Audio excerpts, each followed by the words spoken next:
BITS GCON, the Green Conference themed around alternative sources of energy and their intersection with modern society. Our first speaker is Dr. S. Mohan Raghavan. He is going to talk about sustainability. At every stage, in fact, in every portion of the company, there's a need to work on the green aspects, including a trading portion of it. You could see the legal. I'm just trying to draw a picture which I'm sure is going to happen in every large organization and every small organization over a period of time, and this is something which is bound to happen. Maybe it's difficult to prove whether every organization will look like this, but I'm sure we'll be heading somewhere towards it, and CEOs are bound to become CGOs if they have to sustain or if they have to generate sustainable value in their organization. Okay. Of course, you have all heard about Mahindra. Mahindra is a very large organization. We are in 100 countries. We are in 18 key industries. We have a very large workforce. And of course, you can see we are expanding day by day, and there's a lot of acquisitions happening. And we have a lot more on our table at this point of time. But for a large organization, what does green mean? Are we going to become green? Is it possible for us to make profit while looking towards green? I think that's a question everybody has, and I think I will take you through that in the coming slides. When I said a large organization, you can see the growth which is happening in the company. You just see the CAGR, that's a compounded annual growth rate, is quite high, and we have been growing very fast. Similarly, the profitability is also, I'm showing the wrong. The revenue has been growing very fast, it's 26%. Similarly, the profit also has been growing very fast, it's about 41% CAGR. You could also see the market cap over a period of, in the last 10 years, how much it has Agni Udhara Urja means energy from lava.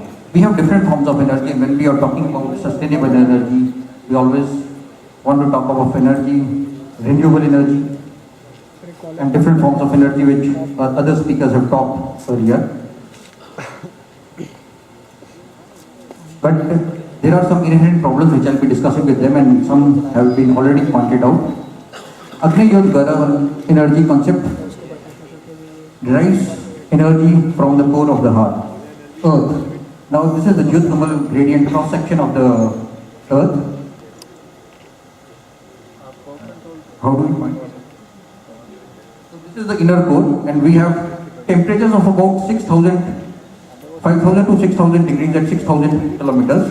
And as we go up, the temperatures decrease, but at about 2,000 kilometers, we have about 600 degrees temperature. So this is the geothermal gradient,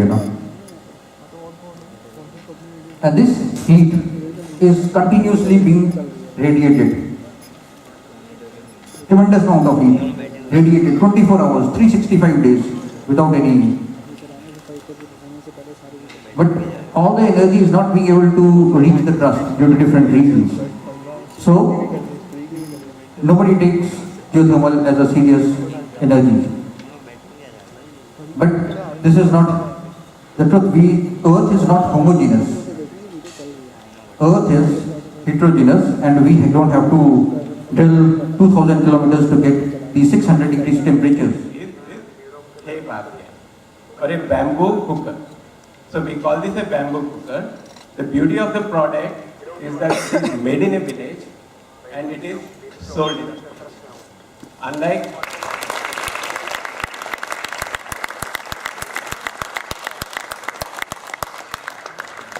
Unlike products that are made in villages, like for example, khadi and loom, where the worker or electronic good made in China, where the workers themselves may not be paid enough to buy the product that they are making. Therefore, what they are making is for some other markets, right?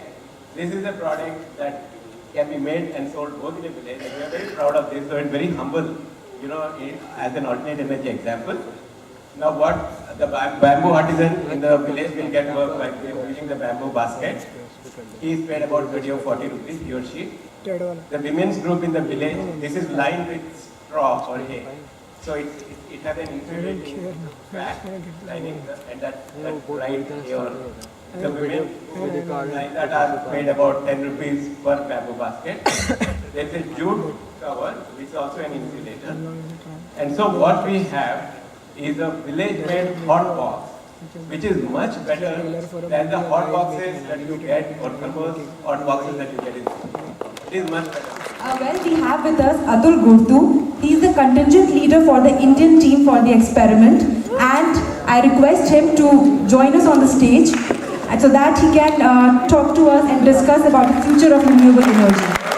Again, some of you may have heard of dark matter. If not, I'll tell you what it is. Okay, people about 80-90 years back were studying the motion of stars around galaxies, because inside galaxy stars also move around the center of the galaxy. And knowing the gravitational force, Newton's laws, etc., Kepler's laws of motion, blah blah blah, and all that. And if you see that and you see the stars, what are shining, and so you know what is the kind of mass distribution within the galaxy. And so you can calculate, simple Newtonian mechanics, you can calculate that as you go away from the center of the galaxy, what should be the speed of the stars which are going around. And actually what you see is that the speed should be like this, the expected rotation curve. It should be like this.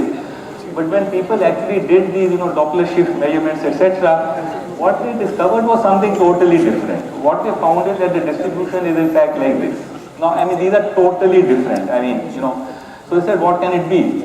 So, well, you can either say that gravity is wrong. Well, that is a bit, difficult to say. So the other thing was that instead of only the visible mass which we see, there is something which we don't see and which affects the motion of all these stars, and that was called dark matter. Now, the very interesting thing is that this was all done in cosmology, astronomy, But after 50 years, people who were studying these, particle physics, theorists came out with a theory which actually wanted to have some kind of particles, hypothetical particles, they are still hypothetical particles, which would act like dark matter in the universe. So you had this very diverse thing that you have something discovered in astronomy, another thing postulated in particle physics, and the two seem to be the same. And so this was a thing that, this is a great theory and it could be true, etc. Okay. So I worked with Terry. I've been working with them since 2001, and I've been making films on a whole range of issues that relate to sustainable development. Over the last 6-7 years, I've had the opportunity to travel and interact with such communities who live without access to any means of modern energy. And it is here that I've seen the miracles of renewable energy. To my mind, this will be one of the most important chapters of India's transition to a modern society. We're talking about renewable energy and its interaction with modern society. Because I don't think with 600 million people living in darkness, India can claim to be a modern society. And another small story, in the early 90s, there was a small textile businessman of Rajkot. He just got very frustrated with the never-ending power cuts and it was hampering his business. He just did a simple thing. He bought 2 windmills to meet his power needs. And then sometime he realized that he could supply wind power to other businesses too, who are facing the same difficulties. Today, this man has made India the 5th largest producer of wind energy globally.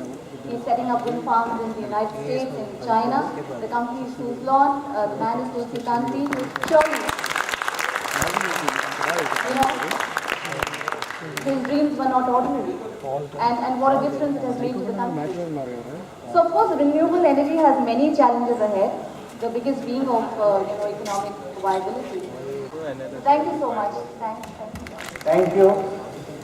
I was waiting patiently for my turn because all of you are sleepy, I know that.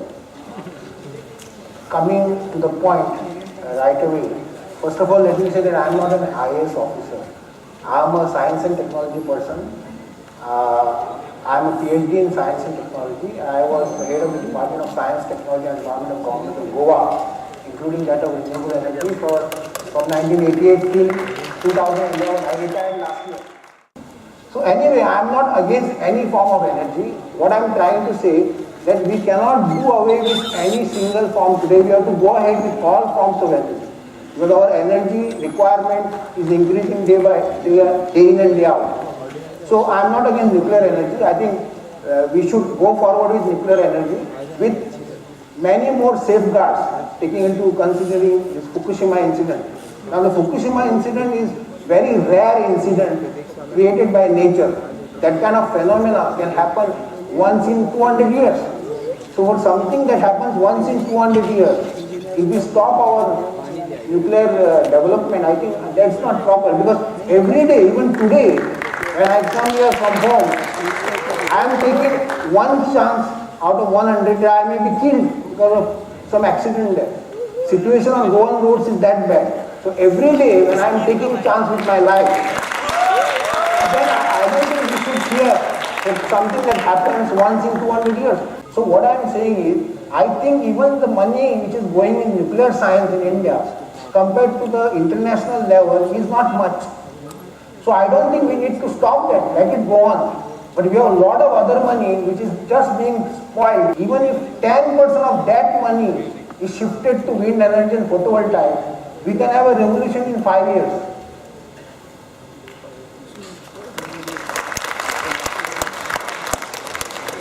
Thank you, sir. That was very informative discussion. Thank you so much.